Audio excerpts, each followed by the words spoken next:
So when I make these videos, a lot of people say, oh, you're exaggerating. There's no beasties back here that can eat you. I beg to differ on that score. Watching the world burn, watching the world burn. February 23rd, 2025. Let's get into it. You know, in these videos, I'm always telling you, have a conversation with a Democrat. And, you know, but since I don't really hang out with any Democrats or do any of that, I've never bothered to have a conversation. But my ex-wife, the old battle axe, the only way I get the dog, there he is, in all his glory. Yeah, that's the boss dog. Anyway, the only way I get the dog is sometimes she blackmails me, so I had to give her a ride to the airport yesterday.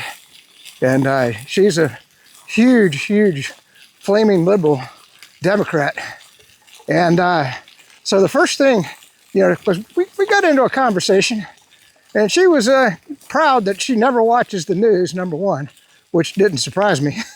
You know, so I said, well, that's good, you know, and I probably watch too much news, you know.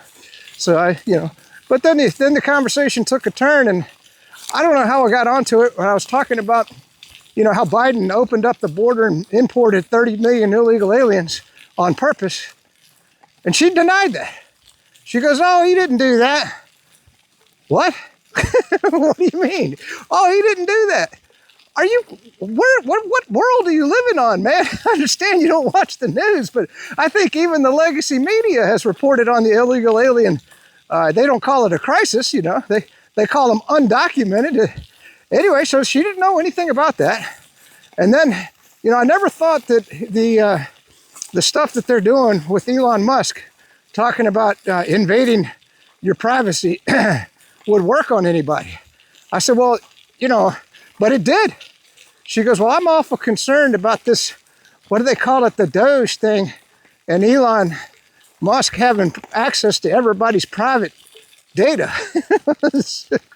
I said, well, you do understand that everybody on Earth, including the Chinese, has all your private data. That Experian's been hacked, the banks have been hacked, the government's been hacked. You know, everybody on Earth has your social security number. I said, the least person that I would be worried about having my social security number would be Elon Musk. He's the richest man in the world. What do you care? You know, and I'm sure that, you know, oh, you think Elon's got a team in there writing down everybody's social security number? I mean, you can understand that all the government employees have access to that data too. I mean, who would you trust more, a government employee or Elon Musk? And so that really baffled me.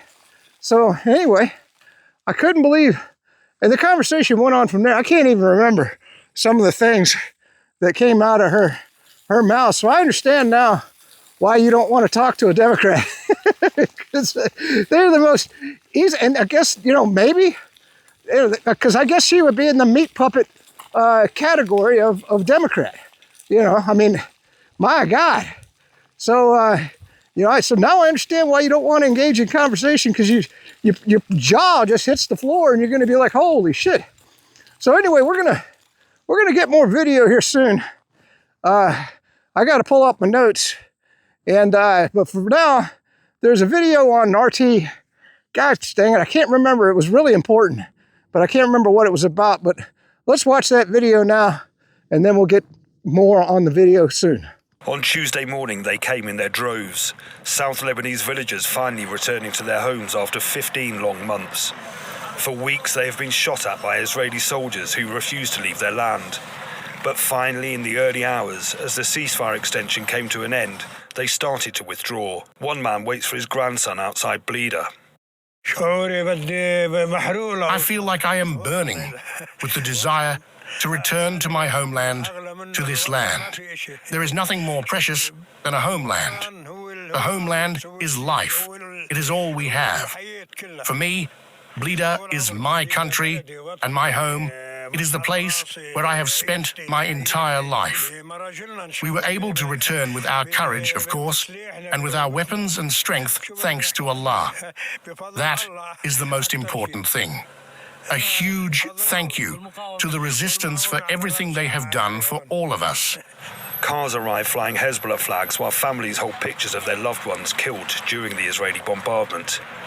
They search for the dead, children looking for their fathers, mothers seeking their sons. Well, we're here in the settlement of Maisa al-Jabal, one of those that have been newly liberated. The Israeli forces finally left in the early hours of Tuesday morning as the extension to that ceasefire agreement came to an end. Now, many people have not been home for at least 15 months. They're returning now. Some of them are returning. You can see a scene of utter devastation. People are returning and finding their homes completely destroyed. But despite that, the support for the resistance remains steadfast, and they have vowed that Israel would be driven out, hopefully by the newly formed government. But if they fail to do so, then the people themselves will force Israel out of Lebanese territory. Despite the destruction, support for the resistance remains steadfast. Look around. Here the earth is more precious than gold. These mountains are filled with the blood of martyrs. May Allah protect the fighters, and may He grant us victory over the oppressors. They are beasts, they are not people, they are monsters. Netanyahu is a monster, he is a human monster. Is he a man? And America is the same. I am a daughter of this land, I was born and raised here. I had several houses here, but they are now gone. God willing, all this will return and be restored. May God protect our youth. If one person dies, another will come. Other generations rise and grow, and if I could give birth, I would give birth to 10 or 15 more children. Despite everything, we will not disappear. But there remain potential flashpoints. Israel is refusing to leave 5 points close to the border. Military bases, filmed by RT, are under construction on Lebanese sovereign territory. Israel says it will remain for months, with a spurious claim the bases are necessary for security purposes. Lebanese President Joseph Aoun called on the UN to help force the Israelis to withdraw immediately. But the people have little confidence in peacekeepers that did little to help as Israel flattened whole settlements in front of their eyes. There is no trust, but our faith is based on our patience, the blood of the martyrs, and the efforts of our fighters. Thanks to our wounded, who have done so much even after this war, despite their severe injuries, they continue to serve. I want to express my sincere gratitude to them on behalf of our town, to each fighter. UNIFIL could not protect the people in the South. We believe in ourselves, in our youth and fighters. We will not give up our weapons and will not allow our land to be desecrated. We will be here. We will stay here. We have returned thanks to the blood of our martyrs. This was possible thanks to the valor and courage of the fighters and their tireless efforts. Scenes like this one are seen in settlements across the south. We're now in Odessa, and as the villagers and the locals start to return home, this is the kind of thing that they're finding. Israel used this home as a base during its bombardment and its occupation of southern Lebanon. And as you can see behind me, as they left, or before they left, they daubed it with graffiti. And we've spoken to the people that live in this home, and they said that the Israelis burnt everything inside on their way out and also set fire to the cars. So this really exposes the brutality of the Israeli occupiers. My son is a hero who fought against the murderers of prophets and messengers. He stayed here in this village for a year and a half, defending the land with honor and dignity. A year and a half ago, we left the village, although my soul and heart remained. Thank God they found my son's body. No matter how much Israel destroys, we will restore everything. But the loss of a son is the hardest loss. But thank God he gave his life for the homeland. All other difficulties are surmountable. This is my husband's car, his store. Everything was burned. Our house was completely destroyed, and the most precious thing, my son, was killed. Today has been an emotional day for many villagers returning to their homes for the first time in 18 months. Of course, on the one hand, there's joy, but on the other, there is also sadness as the people now start to recover those that were killed during the Israeli bombardment of the south. Once the dust settles, of course, there will be many questions that remain. Who pays for the rebuilding, and whether Israel will ever be held to account for its actions. This is Steve Sweeney for RT Southern Lebanon. You know, I hate doing this because it makes the video tough to make because too many clips. But I wanted to show this to you. I'm about 40 minutes into this hike. We're deep, deep, deep, deep in the forest, of course. But I thought this scenery was really cool. The other thing, getting back on the wife story there, was she was blaming Trump for the cost of eggs. I said, you do understand he's only been in office about a month, right? And she's like, yeah, but it's that Doge is causing the price of eggs to go up. I said, I said, no, it's because Biden killed all the chickens. I said, you do know about that, right? Oh, you're lying. You're lying about that. No, I said, they called like 100 million chickens, man. That's why chicken and eggs are going so high. And she just completely oblivious to that. Somehow it's Trump's fault and he's been in office 1 month. You know, to a liberal, I guess, white supremacy and global warming are the biggest threats to mankind. You know, there he is. I'm sorry that basket makes so damn much noise. I can't make the video. Oh, by the way, Joy Reid. God, I tell you what, I'm so glad. Now, I never watched her ever. I mean, that would be like, it's kind of like Rachel Maddow, you know, it's like scraping your fingers down a chalkboard. But I never understood how she had a show where, I mean, she was the biggest racist I've ever seen in my lifetime. And I guess people watched her for some reason, but anyway, so they're letting her go. I thought that was big news. We're just going to do a stand-up video here in just a bit, but I did want to just get the scenery on it for you, just to show you what I'm seeing. I tell you what, this does my soul good to get out here and do this. All right, we'll get into the news here in just a bit. All right, we're just going to read some news to you. A wild story from Glenn Beck. Was it Sean Spitzner? Is that the guy's name? Anyway, he was in the Trump administration. And Biden, when he came in, I guess, you know, he was a vindictive. I tell you what, he was an evil son of a bitch. Anyway, he just started firing everybody. And so Spitzner, and by the way, he was working at that time, I want to say, was it the Kennedy Center or some place, you know, outside of the government. But just out of spite, Biden fired him. And because he had already resigned and he was going to retire. His term would have been up in November. Anyway, the short story long, they sued the Biden administration for being fired, knowing that they were going to lose the case more than likely. And they did, obviously. They lost the case. So that set the precedent that the president has the authority to fire whoever he wants. And so the left has been bringing all these lawsuits against Trump for the people that he's firing. And so they went back and now they're citing that specific case, the Spitzner versus Biden case. And by the way, they even appealed it and they lost on appeal. So they're citing that as the precedence for Trump being able to fire everybody. So thank Biden. We got to thank Biden. Trump can fire whoever he wants, man. Because the Democrats did it to themselves. It's just poetic justice. I thought that was just a great story. Anyway, the other thing I wanted to tell you. I tell you what, I've lived in Michigan for 20 years, and boy, today I've seen at least 15 deer. But the one that shocked me was the deer that came across. It was a doe. There was no rack on it. But it was the biggest freaking deer I've ever seen in my lifetime. It looked like a horse, man. I mean, the hunters in Michigan, you need to come down to Florida and do some hunting, man. I'd never seen, I mean, it was humongous. I mean, I was going like, is that a deer? And I mean, anyway, I'm sorry, I just got off on a tangent. So let's just start reading a few of these. This is Zlat 71. 3 years ago, the special military operation began. But let's look at what happened in the days leading up to it. 15/02/22, the OSCE recorded 41 ceasefire violations as Ukraine forces intensified shelling of the Donbass. And by the way, I do know this story, okay, because this was what really brought Russia in.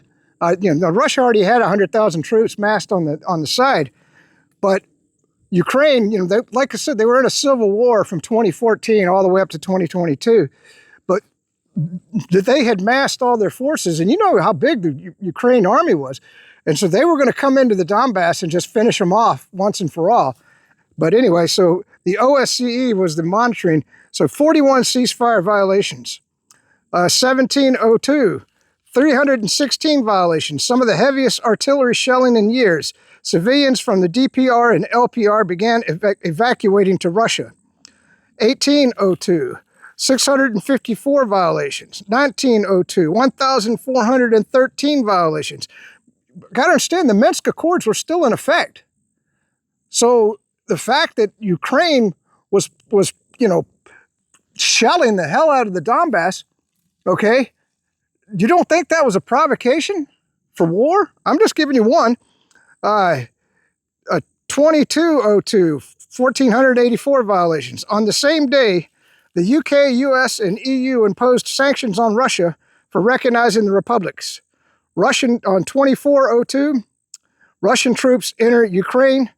Between 2014 and 2022, Ukraine's army expanded from 145,000 to 360,000 troops.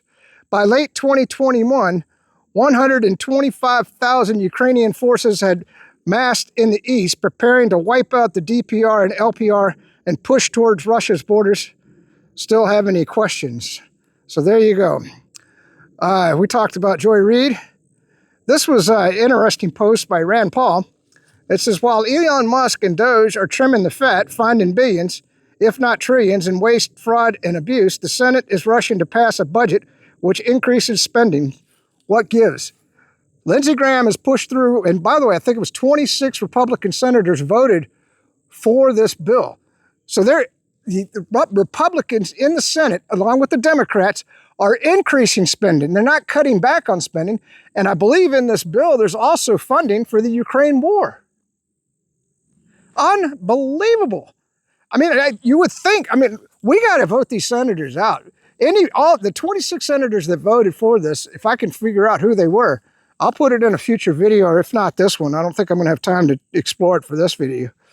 Exposed, USAID'S Haiti scam. $4.4 billion spent, 6 homes built. USAID partners funneled billions through multiple administrative fees, with DC firms pocketing 56% of contracts, while Haitian companies got just 2%. The Red Cross numbers tell the story. 500 million raised, promised homes for 130,000 people, delivered exactly 6 houses. You want to donate to the Red Cross? I don't think I'll ever give a freaking dime to the Red Cross ever again. In fact, I do think maybe donating blood is still okay. I wouldn't give them no money. Of 196 NGOs reviewed, only 8 could explain where the money went. The rest. So just thought that was an interesting story. I don't know if you're familiar. Right now, the Pope is in bad shape. And I just wanted to comment on that. I don't wish death on anybody, but that is one corrupt Pope. I couldn't, if I was a Catholic, I would get out of the Catholic religion, because they're corrupt as hell. If you didn't know, the Catholic Church made a huge amount of profit off of the U.S. taxpayers by illegally trafficking illegal aliens into the country and settling them throughout the United States. They were being paid by the Biden administration to do that. Now, these are Catholic. You say, oh, well, it's a Catholic charity. They can do what they want. You don't know. That's treason, man. The Catholic Church was actively working against the interest of the United States, and the Pope was for it. He actually made public statements that he felt like illegal aliens should be imported into the United States in bigger numbers and probably made American citizens. So if you want to donate to the Catholic Church, you want to be in the Catholic Church. Anyway, I think, if nothing else, hopefully the guy won't die, but hopefully they'll get a new Pope. Maybe the next Pope won't be a freaking lunatic that this guy is. All right, let's keep going. This is Insurrection Barbie. Times Press was banned or credentials were revoked during the Biden years. The New York Post exclusion, May 2023. In May of 2023, the White House banned a reporter from the New York Post from attending President Biden's public event. This action coincided with federal prosecutors nearing a decision on indicting Hunter Biden, the president's son, for tax fraud and other crimes. The exclusion was notable because previous justifications for press restrictions at presidential events often cited space limitations. But in this instance, there were empty seats, suggesting other motivations. Now, the reason I wanted to read that one was I forgot in the conversation with my liberal Democrat wife, she was upset that the AP has been excluded from the press briefings. And I said, well, you know, the president can determine why do you want some shrill from the AP in there interrupting everybody and, asking, stupid questions when you get good reporters in there that are going to ask them questions that are important to the American people instead of some left-wing lunatic reporter, and she goes, well, I don't think the president should have that authority. Well, guess what? Biden, thank Biden, he set the precedent by banning the New York Post. So, we got a lot to thank Biden for, it just keeps going. And it goes on. The AP just sued Trump administration for banning them from press briefings. So it was a good post there. This is interesting. I will just read this one. Kash Patel is not messing around.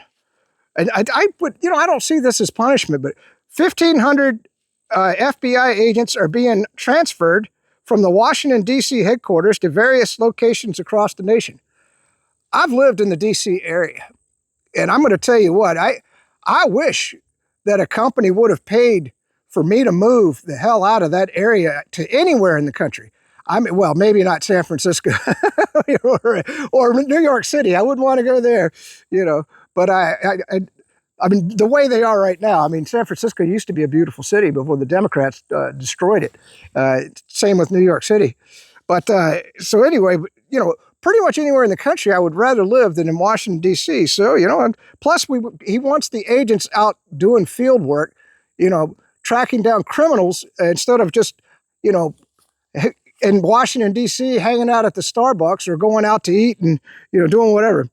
1,000 agents and staff will be reassigned to the cities that the Trump administration has designated higher crime locations where they can fight crime rather than engage in political shenanigans.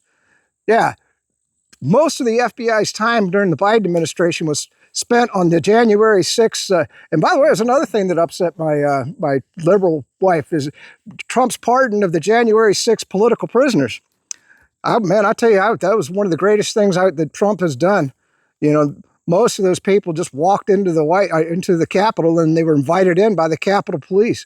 They certainly didn't need the FBI banging down their doors, and some people were arrested that were just in Washington, D.C. They didn't even go to the Capitol that day that were political prisoners.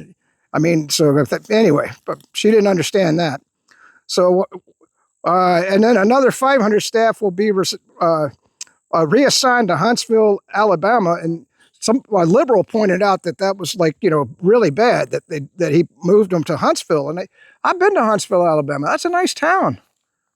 I would love to work there. So I don't know what these liberal lunatics their problem is, but this is Sean Hannity, and God, I can't remember this guy's name. But anyway, let's watch that video right now. This is a good clip, and I'm sure his name will be on the video. Because President Trump is doing exactly what he promised, and he's doing what Americans have begged and pleaded for generations, but no one has done. He's not just talking about cutting waste out of government. He's laying off unproductive federal workers who are taking your tax dollars away from you. He is cutting out government programs that don't work or that worse, abuse and hurt the American people. He's stopping federal censorship. He's stopping weaponized government. He's stopping the use of our intelligence services and our law enforcement services to hurt Americans, and instead he's using those powers to protect Americans and American lives. President Trump has exposed through the Department of Government Efficiency should outrage every American. This is the theft of your hard work. This is the theft of your life's labor. And President Trump is restoring accountability, and he's stopping the taxpayers' wealth from being raided and abused. By the way, don't ever relax on CNET, ever. That's really bad advice. Don't ever listen to I never will, Sean. All right, Stephen Miller, thank you. We appreciate it. All right, so there was that. This is Insurrection Barbie. I'll tell you what, I don't know who. By the way, she's doing chats a lot on X. I noticed Insurrection Barbie. I don't know. She must have a staff of people because she posts. I mean, it must be 50 posts a day. I don't know. But and they're well researched. That's why I quote her so often. Anyway, it says, I did a deep dive into Jeffrey Sachs, and although I knew he wrote books promoting mass migration, I had no idea he was literally the brainchild behind the mass migration scheme we have been experiencing in the United States since 2010. He is on the advisory board of a think tank funded by George Soros, which literally came up with the entire academic and tactical blueprint for the NGO mass migration pipeline we see today.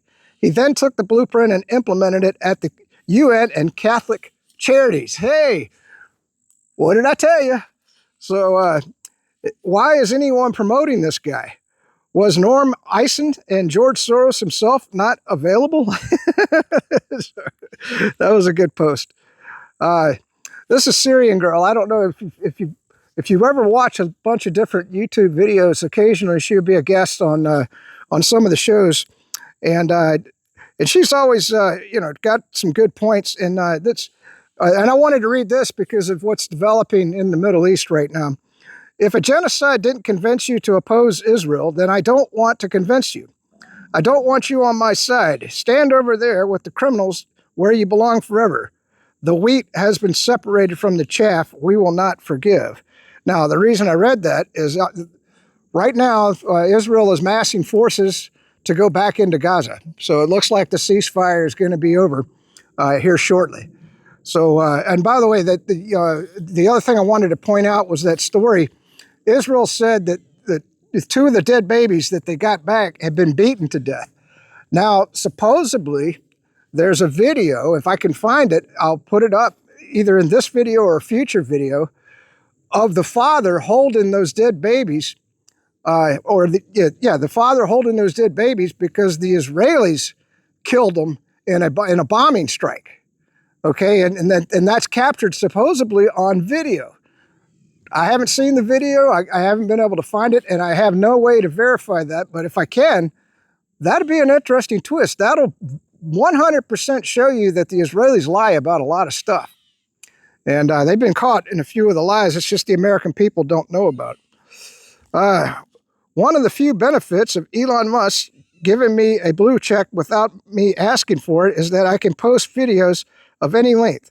So here's the full Gaza documentary of the BBC, just removed from the site because genocidal Zionist freaks demanded they censor it. Now, I can't show you this video. I might be able to take a few clips from it because it's got a lot of blood and gore. Anyway, I'll view it. Maybe I can cut and paste and so you can see some of this. It's a pretty long video. In this thread, this is J.D. Vance, and I just we'll just finish off the video right here. In this thread, I'll respond to some of what I've seen out there. Let's start with Niall, Niall. On the general background, yes, you have been right more than wrong on a lot of the details of the conflict, which is why I'm surprised to hear you call the administration's posture appeasement. We are negotiating to end the conflict.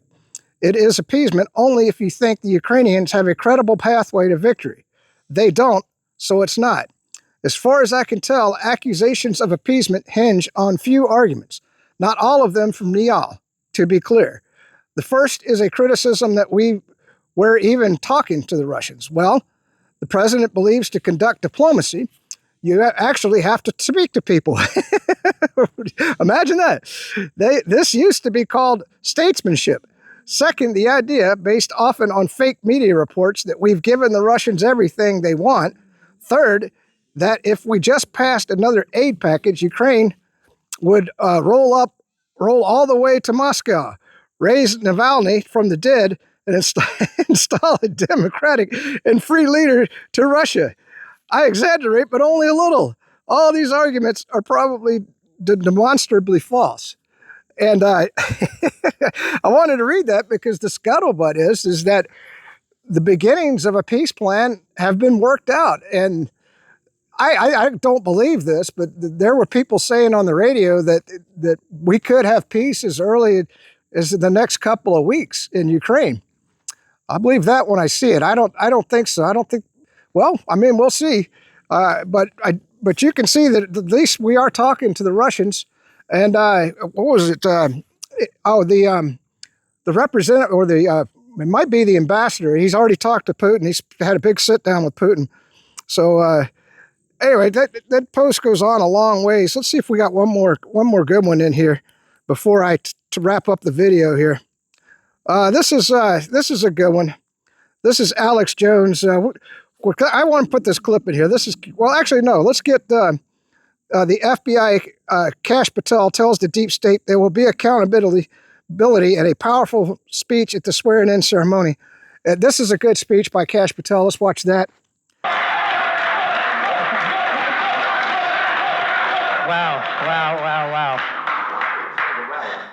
Wow. First and foremost, we were just with President Trump, and I just want to thank him. I know he's not here in the room right now, but what a ride we have been on, what a courageous warrior and leader he has been, and the faith and trust he has put in me to lead the FBI is the greatest honor that I'll ever have in my life. And to General Bondi, that sounds pretty freaking cool. Pam, you're my sister, you're my mentor, you're my friend. You're my boss, and the confidence you have placed in me, I will never violate that trust. The men and women of the FBI will be led under your leadership through one standard, the Constitution. So thank you for entrusting me.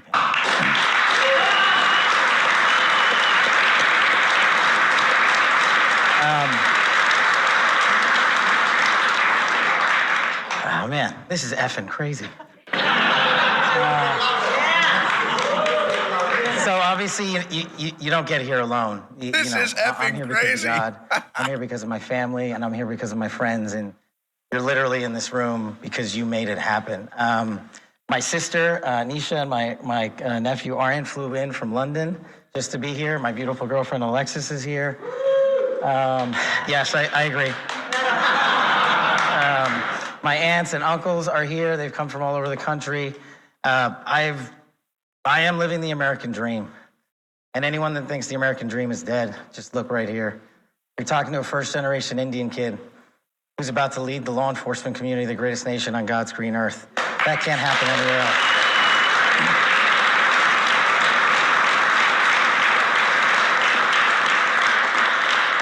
To the senators and the men and women of the United States House of Representatives, you placed an enormous trust in me, an enormous leap of faith. One that I didn't know that I could possibly earn back, but I'm going to spend every single day on this job doing so. The fact that you placed the confidence you did in me has inspired me to reach new heights at this job. I promise you the following. There will be accountability within the FBI and outside of the FBI, and we will do it through rigorous constitutional oversight starting this weekend.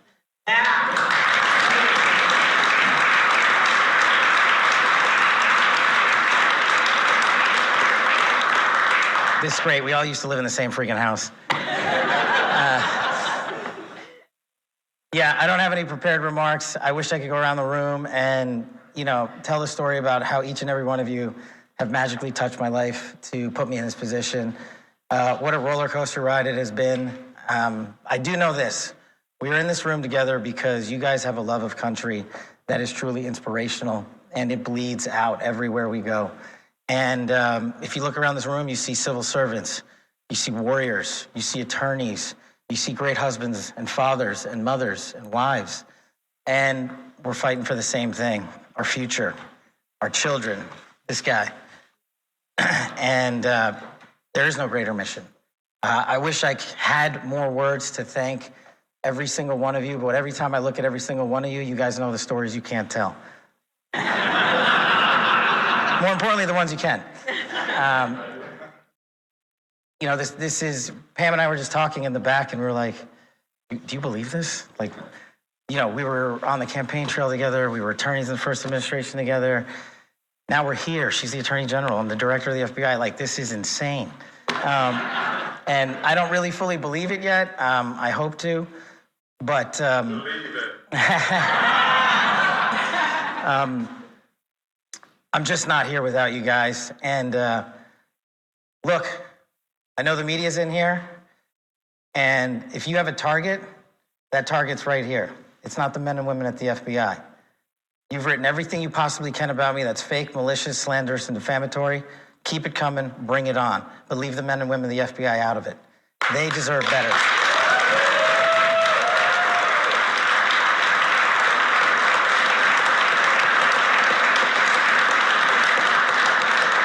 And for those of you who think that there's going to be a two-tier system of justice, not with Attorney General Bondi. There's a singular system of justice for all Americans, and there will be accountability. And the reason that this mission is so important is simply the following. 100,000 people last year raped. 100,000 people died of CCP fentanyl overdose and heroin. 17,000 homicides. Violent crime is out of control. We cannot have a United States of America where that is acceptable, where someone dies every 30 minutes, where someone ODs every 7, where someone's raped every 6. That cannot be allowed to continue, and it will not be allowed to continue. Our national security mission is equally as important. Anyone that wishes to do harm to our way of life and our citizens here or abroad will face the full wrath of the Department of Justice and the Federal Bureau of Investigation. And if you seek to hide in any corner of this country or any corner of this planet, we will put on the world's largest manhunt and we will find you and we will decide your end state, not you. We will uphold the Constitution. We will uphold ourselves to the Constitution. The men and women at the FBI, I have your back because you have the backs of the American people. You will be held to the same high standard. Any deviation from that standard will not be tolerated at this Federal Bureau of Investigation. The men and women at the FBI who make us safe deserve better, and they are going to get it with our leadership and your support. God bless America, and God bless every one of you. I love this country. And then with the next video, this is breaking. Watch the White House, Stephen Miller, destroy the deep state talking point that Doge is unconstitutional. This is a must-watch civics lessons delivered to the corporate lapdog media. Let's watch that and finish up the video. Peace out. Stay free. The people in this room for 4 years failed to cover the fact that Joe Biden was mentally incompetent and was not running the country. It is also true that many people in this room who have used this talking point that Elon is not elected fail to understand how government works. So I'm glad for the opportunity for a brief civics lesson. A president is elected by the whole American people. He's the only official in the entire government that is elected by the entire nation, right? Judges are appointed, members of Congress are elected at the district or state level, which is one man. And the Constitution, Article 2, has a clause known as the vesting clause, and it says the executive power shall be vested in a president, singular. The whole will of democracy is imbued into the elected president. That president then appoints staff to then impose that democratic will onto the government. The threat to democracy, indeed the existential threat to democracy, is the unelected bureaucracy of lifetime tenured civil servants who believe they answer to no one, who believe they can do whatever they want without consequence, who believe they can set their own agenda no matter what Americans vote for. So Americans vote for radical FBI reform, and FBI agents say they don't want to change. Or Americans vote for radical reform on our energy policies, but EPA bureaucrats say they don't want to change. Or Americans vote to end DEI, racist DEI policies, and lawyers of the Department of Justice say they don't want to change.